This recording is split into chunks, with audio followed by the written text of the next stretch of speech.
Good evening friends, कसे आहात? आज मी एक संध्याकाळी खाण्यासाठी चटपटीत रेसिपी बनवणार आहे. तर त्या रेसिपीसाठी मी इकडे 2 मोठी वाटी पोहे भिजवून घेतलेले आहेत. आपण याला फोडणी मारणार नाही आहोत. इकडे आहे 1 वाटी बुंदी, तिखट बुंदी आहे. 1 कांदा मी कापून घेतला आहे. 1 टोमॅटो कट करून घेतलेला आहे. 1 वाटी शेंगदाणे मी तळून घेतलेले आहेत आणि अर्धी वाटी चिंचगुळाची चटणी आहे. आता आपण बनवायला सुरुवात करूया. सगळ्यात पहिल्यांदा घालूया चवीपुरतं मीठ घालूया. इकडे मी थोडा मिरचीचा ठेचा घेतलेला आहे. ठेचा म्हणजे हिरवी मिरची मी वाटून घेतलेली आहे. अगदी थोडीशी आहे, 2-3 मिरच्या. आता आपण घालूया कोथिंबीर, टोमॅटो आणि कांदा. थोडंसं मी मिक्स करून घेतलं आहे. आता घालूया भाजलेले शेंगदाणे, तळलेले शेंगदाणे आहेत.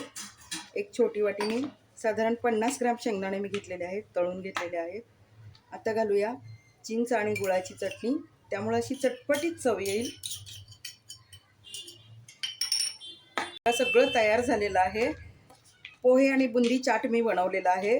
जर तुमच्याकडे कुरमुरे नसतील आणि अचानक आपल्याला जर चाट खायची आठवण झाली तर आपल्याकडं पोहे तर असतातच.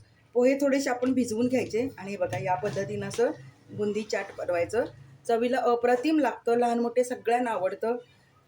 तुम्हालाही आवडणार, नक्की बनवा. आवडल्यास लाईक, कमेंट आणि सबस्क्राईब करा फ्रेंड्स.